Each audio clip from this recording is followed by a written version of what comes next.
That's it.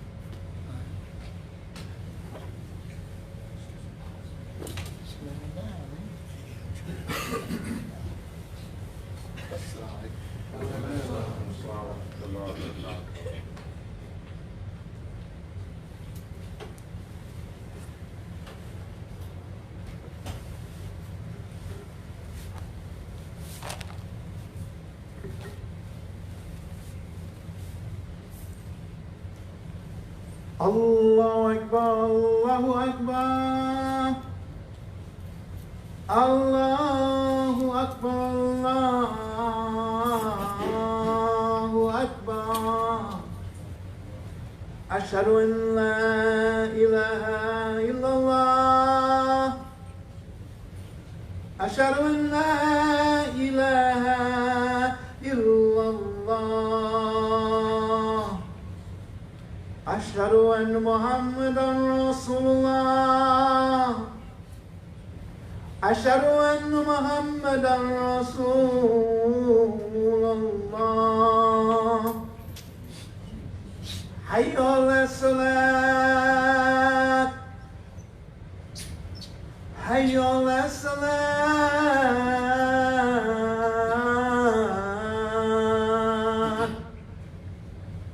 Hayya ala falah. Hayya ala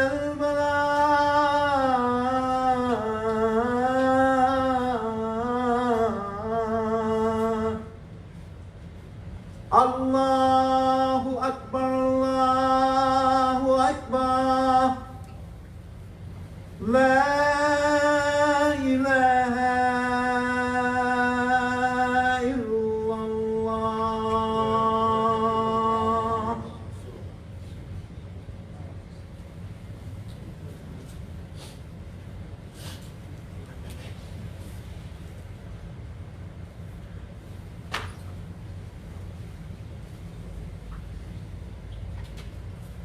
Bismillahirrahmanirrahim. Alhamdulillahi Rabbil Alameen. Nasta'inuhu wa nastaghfiruhu wa nu'minu bihi azza wa jalla. Wa ashhadu an la ilaha illallah wahdahu la sharika lah. Wa ashhadu anna Muhammadan abduhu wa rasuluhu sallallahu alayhi wa sallam wa ala alihi wa sahbihi ajma'in, amma ba'd. Ayyuhal Muslimun. With Allah's name, the merciful benefactor, the merciful redeemer. All praise belongs to Allah, the guardian, evolver, the cherisher, keeper, sustainer of all the systems of knowledge. We seek His help. We ask for His forgiveness. We put our faith and our trust in Him, mighty and sublime as He. I bear witness that there is nothing worthy of worship except Allah alone, the one and only. There is none like unto Him. And I bear witness that Prophet Muhammad sallallahu alaihi wasallam, to whom the Quran was revealed 1,452 years ago, is Allah's servant, messenger, prophet to all of mankind. We ask Allah's peace, His blessings, His highest exaltations be upon Prophet Muhammad, upon his family, his companions, the righteous all. On you, O Muslims, be peace. Assalamu alaikum. It is greetings to brothers and sisters here, MASJID MUHAMMED, Jacksonville, Florida. Greetings to those of you all joining us on our Jumah conference line. Peace and blessings to our Facebook audience, our Christian brothers and sisters, family members, friends, co-workers, our Jewish brothers and sisters, members of family members, some who are Jewish. We say to you, Shalom. And special greetings to our regular viewers, Junaina Abdullah in Malaysia, Anwar Sultan in Hilo, Hawaii, Donald Eubanks, Yucatan, Mexico, Ajib Bilal in Albania, our brothers and sisters in Bermuda, and Omadosa Amin Muhammad, U.S. Virgin Islands, Brother Saminu, Babaginda Saminu, always kind of tongue twist on his first name, our brother in Nigeria, Rahima Abdul Wadud in Ghana, just to name a few of our international viewers, consistent viewers, and those of you all who are joining us from around the United States of America. Welcome to, and it is our honor that you have joined us live, and others of you will watch our post later on Facebook. Greetings to all of you. Our subject for today's Jumah, make provisions for tomorrow. Make provisions for tomorrow. That means make plans for tomorrow. That's what God says in chapter 59. Start reading verse 18. And this chapter is titled Al-YAHYA. YAHYA, or the gathering. It's another word for Jumah. Jumah means to gather, but Jumah means a group, like a congregation. YAHYA, Al-YAHYA. It doesn't have to be for prayer. Al-YAHYA is a gathering of people. Chapter 59, verse 18. Bismillahir Rahmanir Rahim. With God's name, the merciful benefactor, the merciful redeemer. Ya ayyuhalladhina aminu taqullaha wal tandur nafsun ma qaddamat lighadin wattaqullah innallaha khabirum bima ta'malun. Sadaqallahu azim. God the Mighty spoke the truth. O you who believe, be regardful of Allah. Now, if you read in English, it says fear, fear. But fear has many connotations. In English, you use the English word fear. What happens right away with fear, that English word, is fright, scare. But this is not a taqwallah, taqwa. It doesn't mean to be scared. Khawfun means to be afraid. See? Khawfun. But when God says, what taqwallah, he means, he's revealing to the prophet, be conscious, and be regardful of the Creator, be regardful of God. Now, God didn't want us to be scared of him like that now. He knows we can't handle his wrath. God knows that, so he's not somewhere sitting scare people like a boogeyman. No, that's the wrong concept. But now God has that kind of power. You hear people say, oh, they put the fear of God in him. She put the fear of God in him, or he put the fear of God in him. So don't blame God for all the scary stuff. No, we don't bring God out as a boogeyman. No, attaqullah. Be conscious and regardful of God. So God addressed the faithful. Be regardful of God. Now look, the subject. Make provisions for tomorrow. And let every soul, every person, this individual, nafsun, let every person, let every person, every soul, make provisions for tomorrow. Tomorrow. And Muhammad the Prophet, praise and peace be upon him, he said, live each day, every day, as though it's your last day. However, in the same statement, he said, reportedly, that he said this, and see, it connects with their hadith, consistent with what God says. And he said, live each day as though you're going to live for 1,000 years. So he places us in the present, live each day, be conscious. So you see why God said, be conscious. Don't let time get away from you. Don't let the days get away from you. Be conscious, be mindful, and be regardful that every day that God gave us, he gave us the day for a reason. Yeah, every day God gave it to us for a reason. And he doesn't give us these days. Now, I'm not knocking leisure now. Don't misunderstand. I'm not knocking leisure. We need leisure. We need rest. Now, we don't believe God needs rest now. No disrespect to my Christian brothers and sisters and friends. We We Muslims don't believe God needed rest. He worked and got tired and took a day off. No, that's human beings do that. If God took a day off, who managed in the sun up there, in the moon? Well, the God tired. He did all this work and he got tired. That's not the real God. No, the real God. And Allah tells us in our chapter in the Quran that address this. I know I went there for a reason. In chapter 2, verse 255, they call it Ayatul Kursiya, the verse of the throne.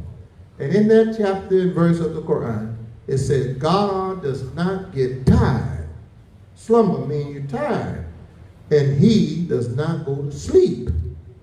Not the real God. Okay? So the Quran comes now to correct what was said about God before that's incorrect.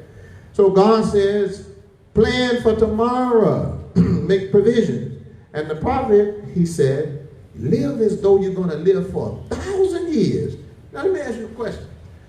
Are you aware of anyone, I'm not talking mythological now, in history that lived for 1,000 years? Not individually, but their generations lived for thousands of years. And they have a character, a figure in the Bible. Even Noah, I believe, too. But another figure, Melchizedek, that lived for over 900 years. So Imam Muhammad was explaining this once, and he said, God granted the highest station in paradise. He said that he didn't live that long. His ideas lived that long. Look how long the ideas of Muhammad the Prophet has been alive. 1,452 years. So Prophet Muhammad has outlived Noah. Prophet Muhammad, praise and peace be upon him, has outlived Melchizedek. And you know what else? He will continue to outlive Noah, Melchizedek. Jesus Christ has outlived Melchizedek and Noah. Moses has outlived Melchizedek. All right? So they live through the generations. They live through us. So the prophet said, live as though you're going to live for 1,000 years. Live each day as though you're going to be around here. Well, if you know you're going to be around here for 1,000 years, and we will through our children and our grandchildren and our great-great-grandchildren, we'll be here. Though we were gone physically, then you plan for the generations. And those great thinkers and those great minds with great vision and imagination, that's what they do. And they create what they call generational wealth. They know they can't take it all themselves. They know they can't enjoy it all themselves. But they're not thinking about themselves. They're thinking about what the prophet said. Plan for tomorrow. Have something for tomorrow. And what God said, make provisions. This is Allah, chapter 59, verse 18. And make provisions. Send something for tomorrow. And be regardful of God. For God is always knowing. He's well aware.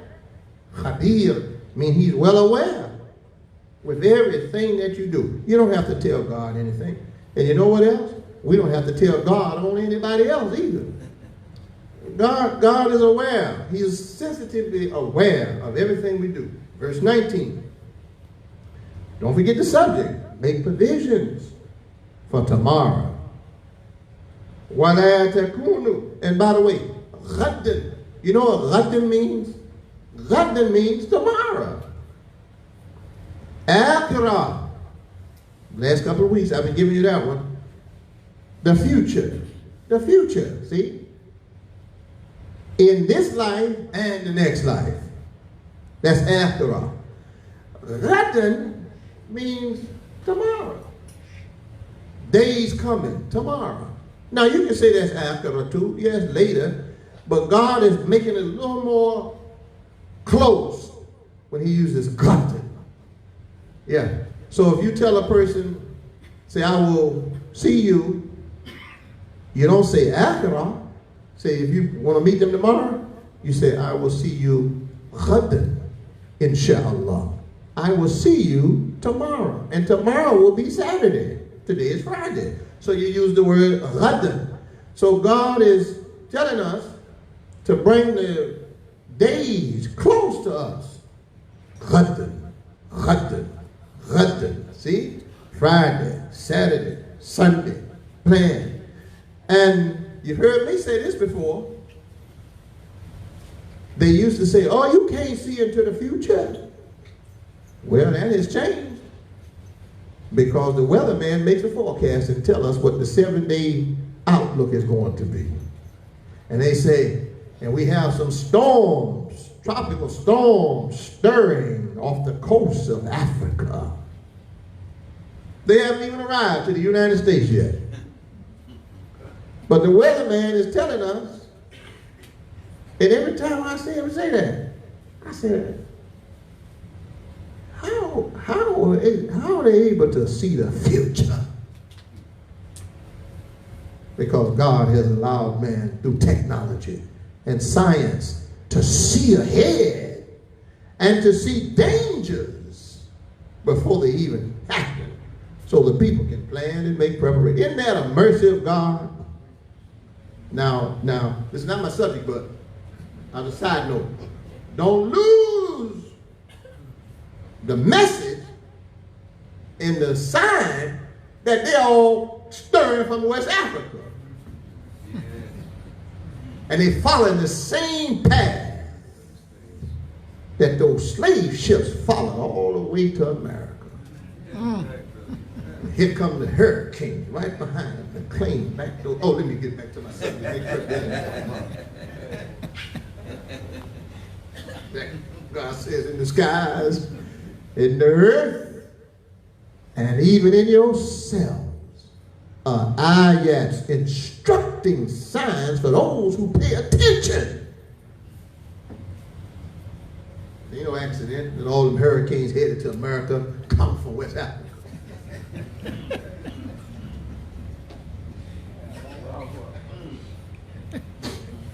Yeah. You snatched all these people from here? Well, you thought you're going to get away with that? وَلَا تَكُونُوا كَالَّذِينَ نَسُوا اللَّهَ. Listen to this word now. نَسُوا اللَّهَ فَأَنْسَاهُمْ. Those two words. Back to Rashid. Bilal. أَنفُسُهُمْ. And any of you all who are out there, I'm not going to leave you guessing that. I'm going to give it to you. أُولَٰئِكَ هُمُ الْفَاسِقُونَ. And be not like. Now this is connected to making provisions and plans for the tomorrow. And be not like those who forgot God, Allah, and therefore he made them neglectful of their own selves. وَلَا تَنْسَ نَصِيبَكَ مِنَ الدُّنْيَا. That's the word tansa, nasa. Same word. Do not neglect your portion in this world. So God says here, after telling us and revealing to the prophet in verse 18 of this chapter 59, make plans for tomorrow. Make provisions for tomorrow. And don't be like those who forget God. That's Allah. And forget God, they neglect God.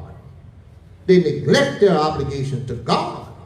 They neglect their obligations to be conscious of what God requires of them when he created their very life.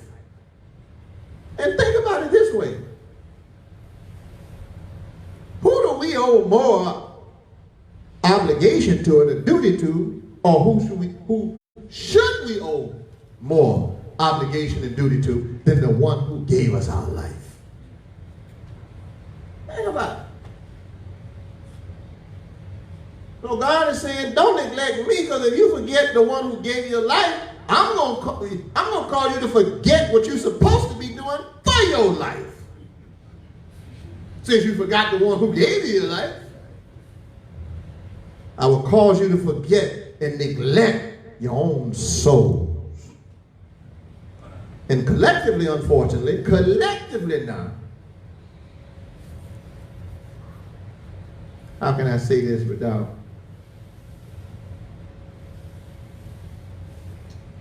No, I'm sensitive to what they call political correctness. And it's politics. Without blaming the victims. See, they say there's some people who like to blame victims. But why do you want to be a victim all your life?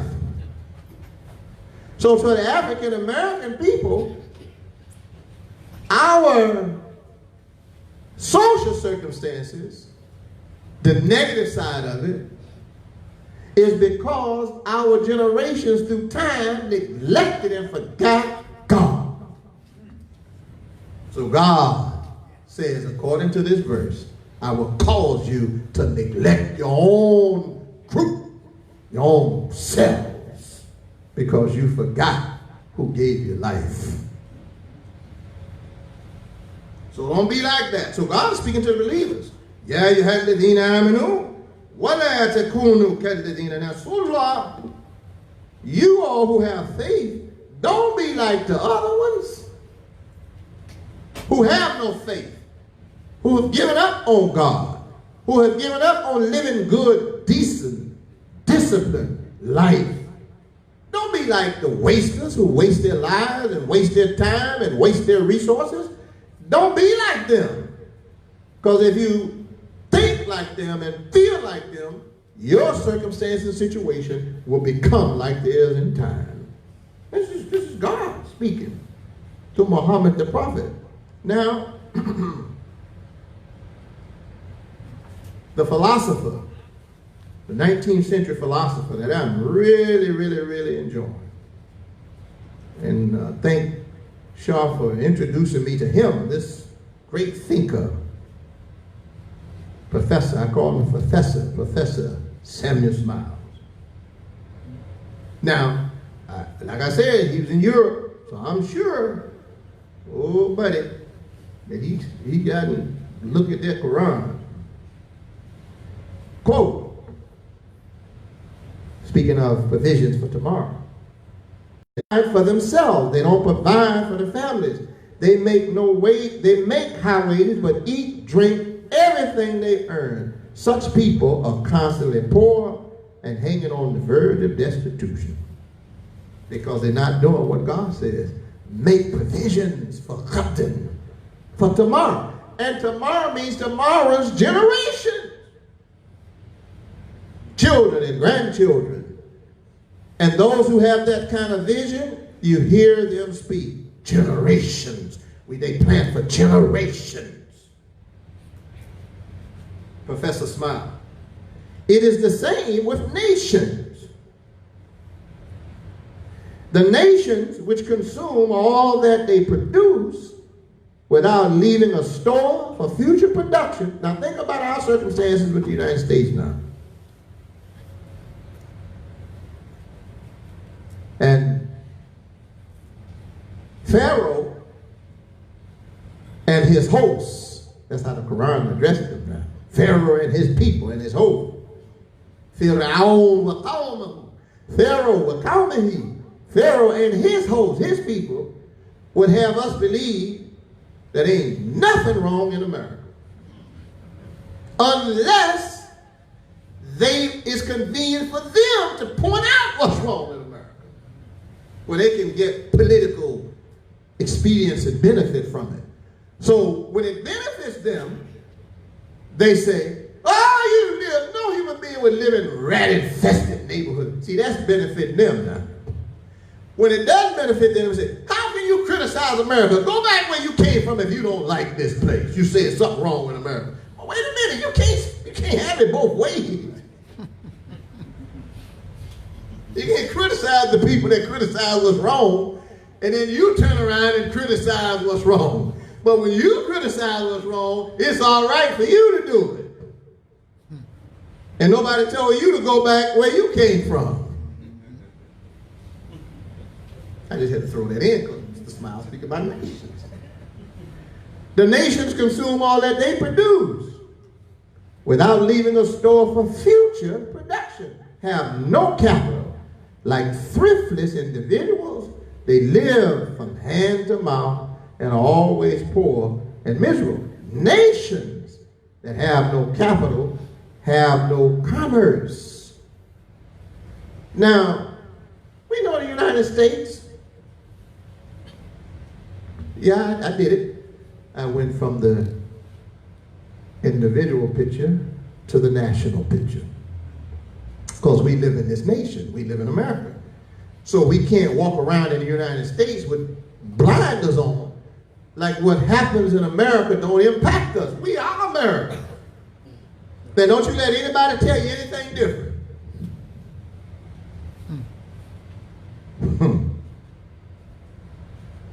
I love you, my brother, brothers and sisters, but you're being hoodwinked, as Malcolm said. God rest his soul, man. But what I'm about to say right now, you're being hoodwinked and bamboozled by those people who want to take you all the way back to the path we already came across. We walked that road already. We tried that path already. What path am I talking about? Black nationalism, isolationism. We walked that path. And they want you to go all the way back there. Some of it had you go back to the plantation and live there. No, just visit it and see what it was like to the history books and stay right here in the present and move forward. We have people already paid the price for that. We just can't forget them. Appreciate them. The Harriet Tubmans, Sojourner Truth, appreciate it. Frederick Douglass, God, appreciate them. Nat Turner, appreciate it. Denmark Vesey, appreciate them. Miss Rosa Parks, appreciate them. Clyde Muhammad, Elijah Muhammad, Malcolm, appreciate them. Imam Muhammad, yes, appreciate it. Yes, and Dr. Martin Luther King, appreciate him. And all those people that walked that path. Now, applause, kudos, salute, hats off to them. We stand on their shoulders. But they did what they were supposed to do, mission to do. If we keep running back there, we won't do what we're supposed to do. And some of you all, you're fascinated, and you might be sitting here, but I know they're in Facebook land. Because I see it, I'm on Facebook, I see it. And so you do whatever you want to do. But I have the right to say something if I want to. You don't have to agree with it. But some of them will take us all the way back. Now we came from that. Regeneration, move on. All the way back to Imhotep. Hatshepsut soup. 3,000 years before. You say, well, you take us back to Prophet Muhammad. Hold on. Muhammad the prophet is a prophet. He projects the future. And this is the word of God given to the prophet. So I agree with you on that. I don't need you to bring me a book, though I respect them and love them. I'm addressing the Islamic side of this now. I respect Imam Abu Hanifa. God forgive him his sins and grant him paradise. I respect Imam Malik and Hanafi and Hanbali. God bless them. Ibn Taymiyyah. I met Sheikh bin Baz more than once, the great scholar in Saudi Arabia. I love him and respect him. But we live in the 21st century. Some of them that I mentioned live in the 18th century. Well, that's 3 centuries behind us. That's 300 years or more. The world has progressed. Man has evolved. So if you keep giving me a tafsir, no disrespect, and a commentary 300 years ago for the present day, or if you give me one for 300 years in the future, you're cheating me. And you are saying man's mind and thinking hasn't advanced since 300 years. So I got to go back 300 years to understand 2019. Really?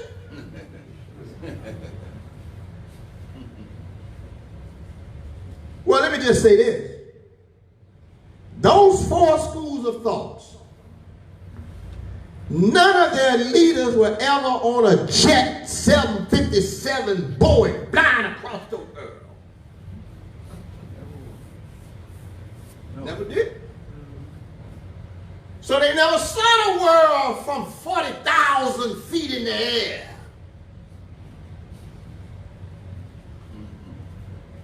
I see it all the time. So the perception is broader than what they could have seen. No disrespect at all, nothing but love for them. And they understood, send something for tomorrow, because tomorrow is a different day than today. They never had cell phones. They never experienced Facebook and YouTube and Instagram and Snapchat and WhatsApp and WeChat.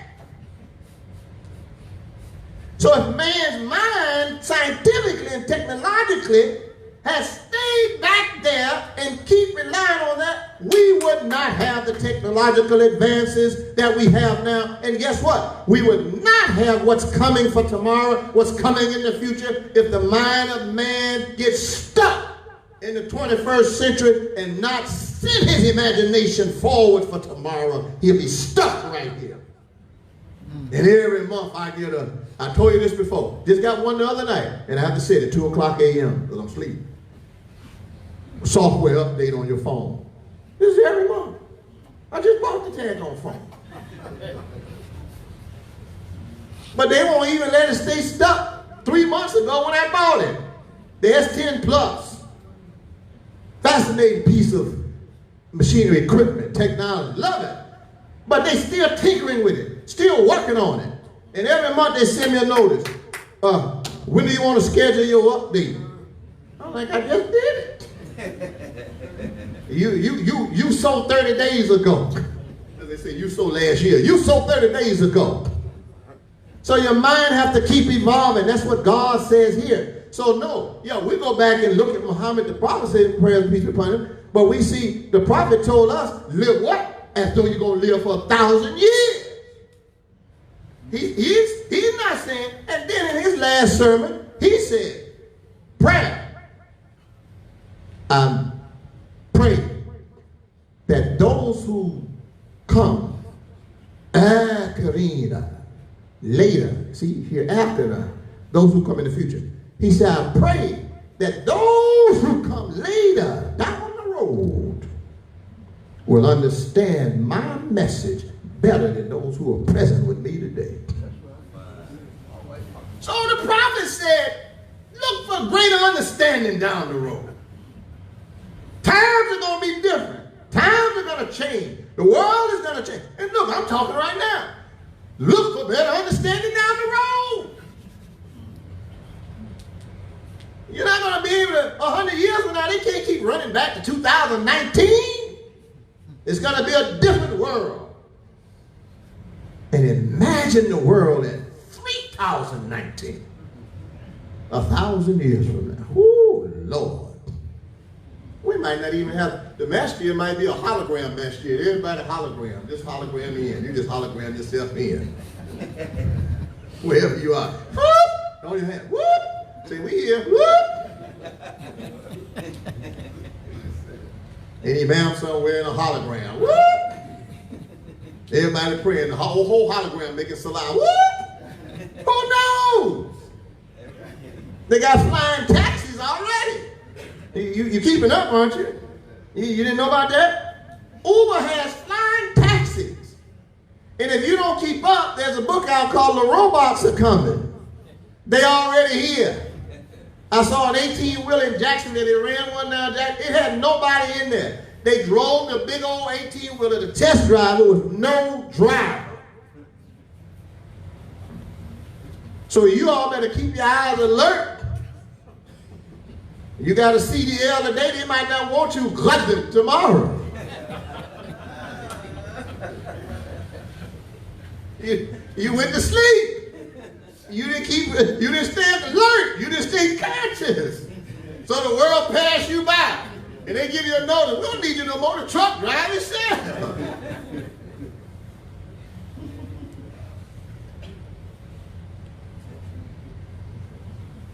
So don't keep running back. The eyes in the front of our heads. That's it. Imam Muhammad told us this. He said, God, place your eyes in front of your head. Ain't no eyes back there. Keep looking forward. He said, and look at your feet. Where are the feet? Where the toes and everything point? How you walk? Everything is moving forward. Everything is moving forward. Everything is, look, the vision is forward. Huh? Yeah, feet going forward. So God wants us moving forward and send something, plan something, save something for tomorrow. Allah.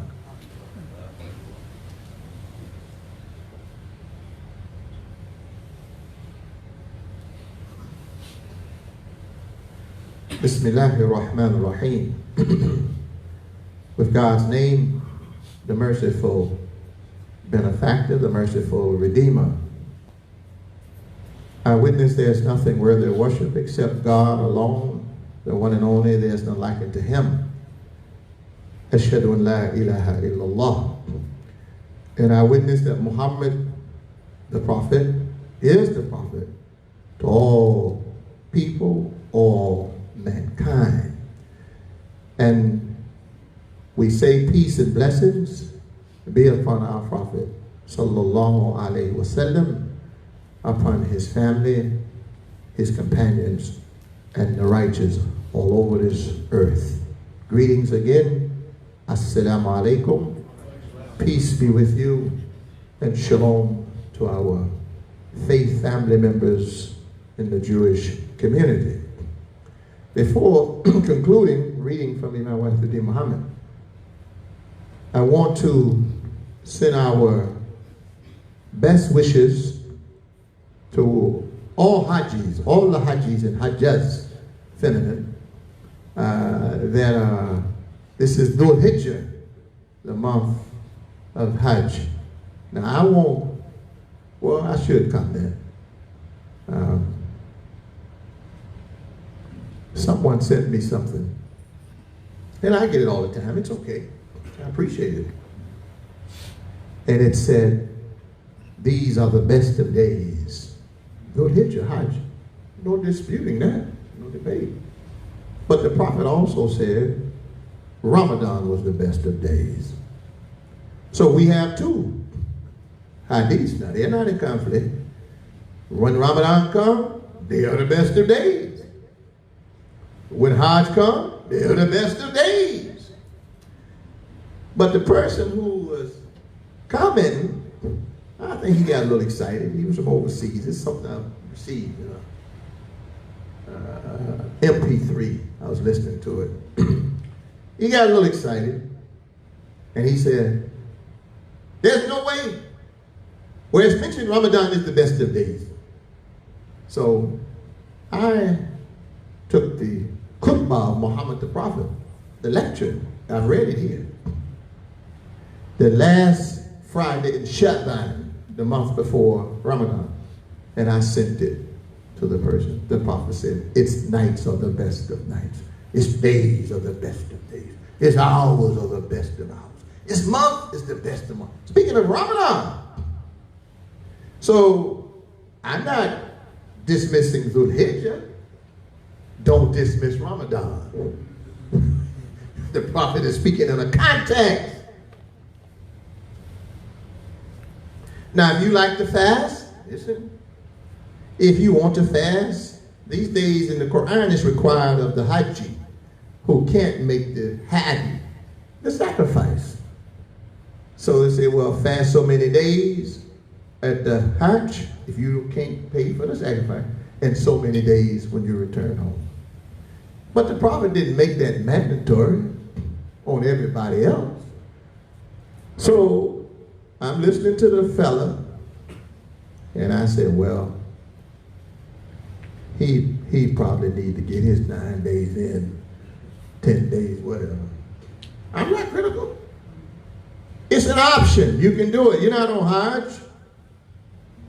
The obligation is Hajj. So if they can't make that sacrifice, that's mentioned in the Quran now. What I'm telling you, I'm not going to the verse because that's not my subject. I just want to send my blessings to the Hajjis. But I know you all, some of you receive the same information I get, and you're confused about it. If you want to, it's your choice. It's option. If you don't, nothing. You're not violating anything. I just want you to know that, okay? So our success and best blessings and wishes to our Hajjis, those who perform in Hajj, and Hajjat, those who perform it. Now, next year, inshallah, this is what I want to say. Now, I plan on going. And Imam Pacha and I out of New York, we plan on leading a group for Hajj 2020, inshallah. So you all, if you want to go, save up your money, Plexi, send something for tomorrow, tell you a year in advance. And it's going to be reasonable. I'll give you the numbers, final numbers, but it's going to be saving you about $3,000 easily. When my friends come back who are taking the trip this year with another group, and they will give us the final costs on what it'll be, and I'll let you all know what that number is, but I already know it's going to be $3,000 less, inshallah, we say that, God willing, than what we're normally. And I have no interest in affecting anyone's business, just trying to make it affordable, if we are aware, for the believers to perform the Hajj. And it's not my business personally. I mean, I'm not making it a business, but there are those who make a business, and I support them. I support their business. But if we find a better way and a less expensive way for the believers to fulfill their fifth pillar of Islam, we are obligated to inform you about that. And so I look to, in my interest, I've been to Hajj and made 7 Umrahs by the grace of God. But I want to go because it's been a long time and I want to go, but to educate us in the rituals from the language and commentary of Imam Muhammad. That's what I want. And my friend Dr. Nasser, I think he went this year also with the group that I'm talking about that has the less expensive price. And so I'm waiting for his report when he comes back. So Hajj Mabrur, righteous Hajj, Hajj Mabruk, blessed Hajj. For those who are on the Hajj, we pray Allah bless you all from all over the world. And by the way, there's a Muslim brother from Indonesia, 130 years old, that's making the Hajj this year. Yeah, Allah bless him. And it's on our Facebook page. I put it up on Masjid Muhammad on our page. You look at it. He doesn't even look like he's 130. So I said, that man never drank a day in his life. Smoke any cigarette, see that weed and all that other stuff you be doing. Make you be 40 look like you're 100. I had to throw something at Satan's schemes.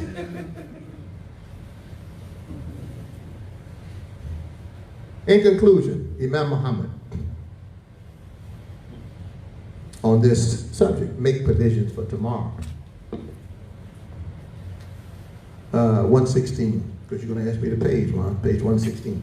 In this book, Islam's Climate for Business Success. One of my favorite writings by Imam Muhammad, book, pamphlet, booklets.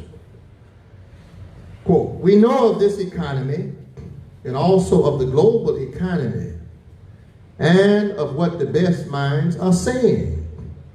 Money has to be invested. It is no good for the economy or for the business life of the society or nation if money is going to lay up and not be put into service. Now you ought to be able to connect what I'm reading with chapter 59 verse 18 and make some provisions for tomorrow. That's investments. Save it. Islam says This is Islam. Islam said, I'm quoting, that money should not be held somewhere, rendering nothing to the society. Money should circulate and serve the needs of the people belonging to that society.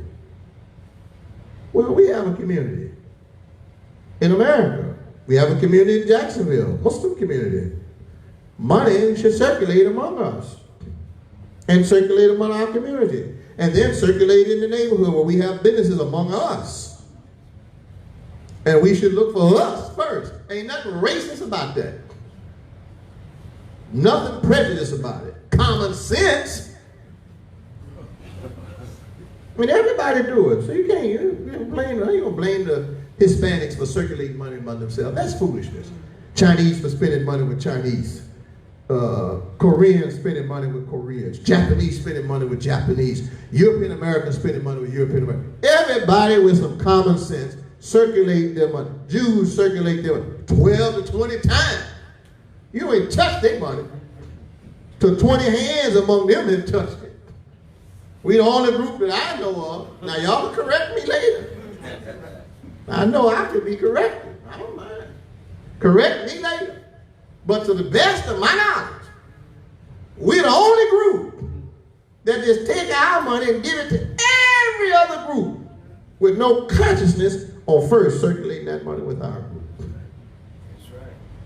And our money don't circulate. It has no multiplier effect except for other folks' pocket. And I think it was President Reagan that said that our dollar was unconscious. So God said, be conscious. See? It has a financial benefit. Don't just throw your money out and give it to everybody. Money, Imam Muhammad says, should circulate and serve the needs of the people belonging to that society. Allah says in the Quran that the money should not be controlled by certain people so that it stays with them and not circulated where society gets the benefit. This is good for any nation, and it is in accord with the thinking in American business circles. What is he referring to? Raymond and I were talking earlier. China, the president just put another 10% tariff on top of China. 25% tariff before that. And Raymond was telling me Turkey now has a 10% tariff. These are taxes, you pass it on to the consumer. But look, think about this now. America, for a long time, and I want you to see this in your neighborhood, in Pearl and Woodbine, Jacksonville. This is what I'm going to share with you. And then the African American community around the country. Billions, hundreds of billions of dollars. Deficit. Trade deficit. You know what that means? That means we were spending more with China than they were spending with us. To the tune of hundreds of billions of dollars. Now I gotta give Pharaoh credit. No, seriously. He said, this don't make any sense. And I said, I hope our leaders are listening. It makes no sense. Now, if you do I'll give you the number. You do the trade deficit numbers between us and other people, here's the number. We generate $1.2 trillion a year in GDP, African Americans in America. We have a 95% trade deficit. Talk about need for tariffs.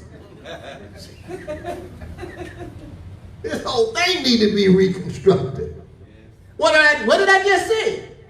We give 95% of our trade to everybody else, and we only trade 5%, keep it with ourselves. Now, can you imagine the United States having a 95% trade deficit with China? Or any nation for that matter? Or can you imagine if they would be in the poorhouse?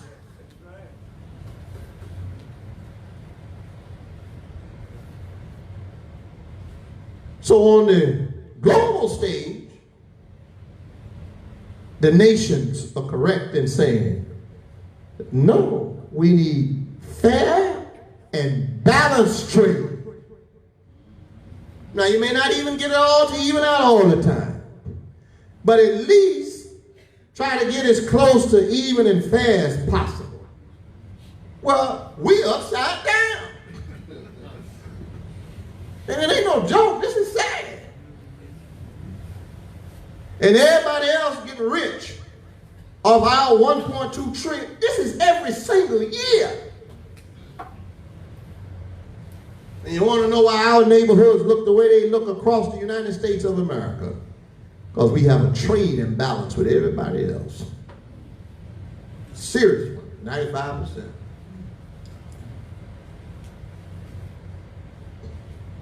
As I conclude, Imam Muhammad, when God says to us in the Quran to spend in the way of God, most of us tend to be so spiritual that we cannot see the real place for this idea. The real place for this idea is not up in the sky. The real place for it is down here where our business establishments and institutions exist. To quote unquote spend in the way of God means to spend on ourselves and on others in our group. God cautions us not to spend so much on ourselves personally that it appears that the hand is just bringing everything to the mouth. Make provision for tomorrow. God cautions us also not to go to the other extreme and spend in a way that hardly anything is coming back to that person. God says this, do not spend so much that you make yourself a burden on other people in society. End quote. Imam W. Dean Muhammad. Now I want to share this with you all. You should have this book in your home. I'm going to hold it up so they can get it on Facebook. How Money Works. It's published by a company called DK. You can get it from Barnes and Nobles. They're not paying me to advertise the book. Every one of us should have this book. Your children should read it. Your grandchildren should read it if they're old enough. This was not taught to us in high school, not even college. Not what's in here. I don't never do it. No, you get it. It's only 20 bucks, $22. It's not even expensive. It's a must. If you want to learn how to save your money, invest your money, work your money, and have your money work, go buy the book, How Money Works. This was not taught to the African American people, the African American community. We have to change that so we can change the economic conditions in our community. رَبِّنَا آتِنَا فِي الدُّنْيَا حَسَنَةً وَفِي الْآخِرَةِ حَسَنَةً وَقِنَا عَذَابَ النَّارِ. Our Lord, grant us the best that this world has to offer us, and grant us the best that the next world has to offer us, and save us from the punishment of the fires of sins. Ameen. Iqam as-salam. Now, when we finish our prayer, we will stand, remind me, Kurt, so we stand and make janazah ghaib for Imam Muhammad Sadiq that passed away early part. Yes, he did. He visited with us. You know, I had him to come and see when he visited with us. And his son-in-law, Brother Barakat, lives up in Daytona, married to one of Sadiq's daughters. But he passed away. Allah forgive him his sins and grant him paradise. Allahu Akbar, Allahu Akbar. Ashhadu an la ilaha illallah. Ashhadu anna Muhammadan Rasulullah. حي على الصلاة حي على الفلاح قد قامت الصلاة قد قامت الصلاة الله أكبر الله أكبر لا إله إلا الله لا إله إلا الله محمد رسول الله. Nasir, Assalamu alaikum. You did tell me you were coming this weekend. Good to see you. This is my friend here from Jack. Oh, you all in the front line got to step up a bit. There you go, Mike. Step up with Mike because they won't have any room behind you.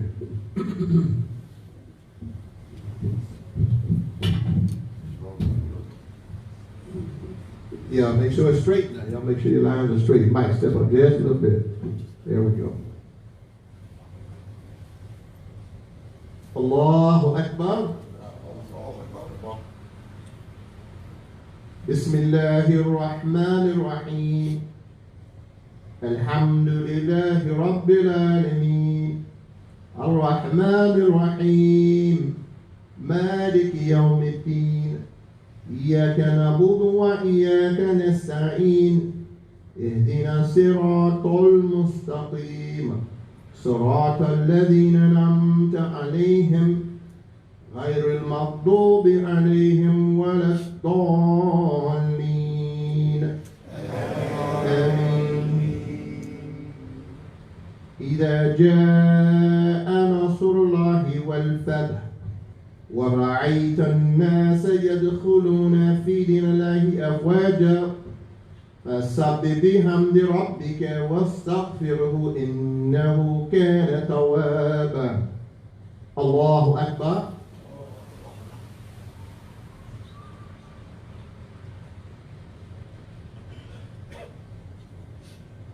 سمع الله لمن حمده. الله أكبر.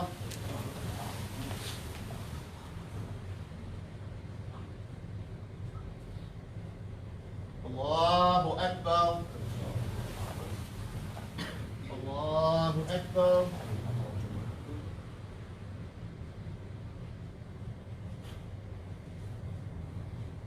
الله أكبر. بسم الله الرحمن الرحيم الحمد لله رب العالمين الرحمن الرحيم مالك يوم الدين إياك نعبد وإياك نستعين اهدنا الصراط المستقيم صراط الذين أنعمت عليهم غير المغضوب عليهم ولا الضالين آمين. قل هو الله أحد الله الصمد لم يلد ولم يولد ولم يكن له كفوا أحد. الله أكبر.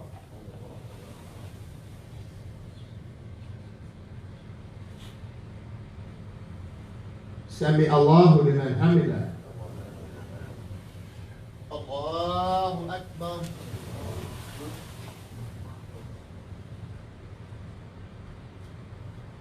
الله أكبر. الله أكبر.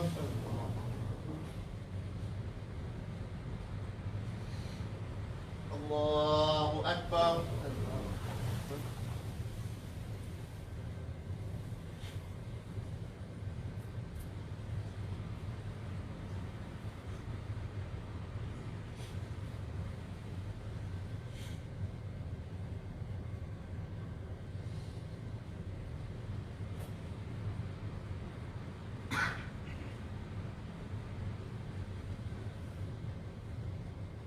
السلام عليكم ورحمة الله. السلام عليكم ورحمة الله.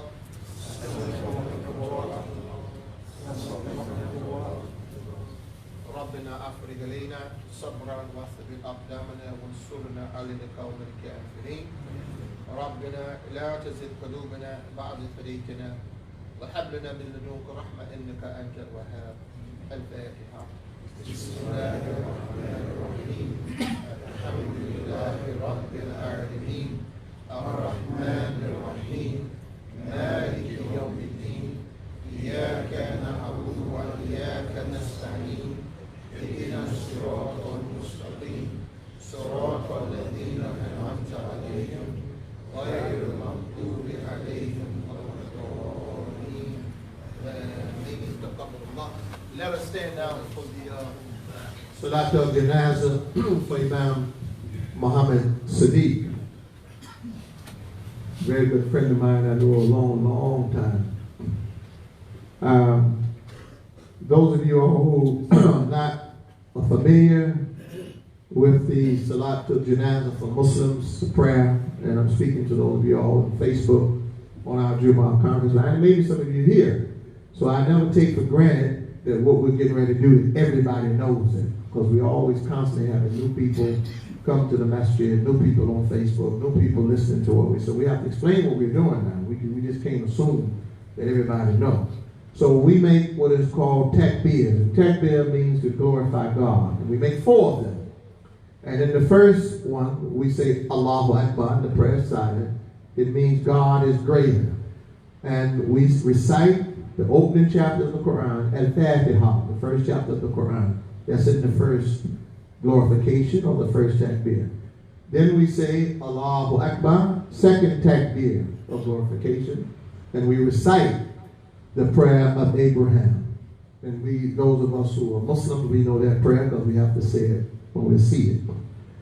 The third takbir, we say Allahu Akbar, glorification of God. God is glorified, to glorify God. Then we make prayer for the deceased. We call it dua, or supplication. So it's at that point, the person praying, which is us, those who are praying, we pray and mention the name of the person, Imam Muhammad Siddiq. And you make your own personal, private prayer for him. And then the concluding takbir, the fourth, we say Allahu Akbar. And then we make an additional prayer for the deceased. And then we close. Taslim, it's called. Turn to the right only and say Assalamu alaikum wa rahmatullah. And that concludes the prayer, Salat al-Janazah, Ghaib, the funeral prayer for the person that is absent, that's no longer here. And we're not praying for the person presently, the body is not here, so the person has been buried actually on Tuesday, may Allah rest his soul. So we make intentions to make Salat al-Janazah Ghaib for Imam Muhammad Siddiq.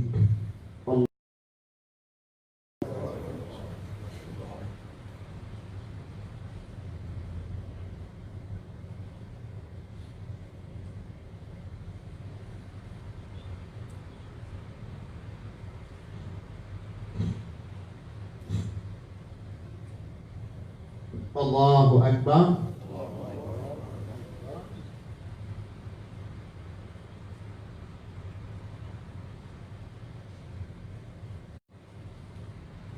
Allahu Akbar.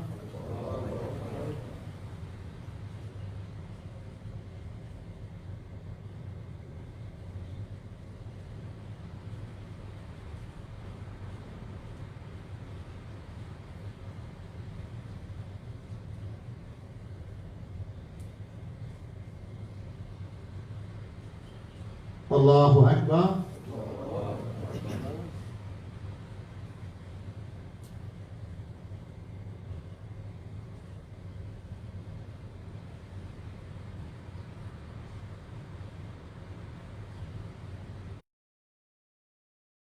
Now, you know, I share this with you all the time. We have a YouTube channel for Al-Islam Worldwide. That's on your television now. So you can watch the program. You can watch Jumah. Because I started putting the Jumahs up on YouTube. And YouTube, you can tell anybody in the country, anybody anywhere in the world, turn your television on, go to Al-Islam Worldwide Ministry. You don't have to watch it on the phone. The Jumah on TV. Not on the phone, not on the internet, nothing wrong with that. But I'm just saying, you can sit down in the comfort of your home, turn the TV on, and see what we're projecting from.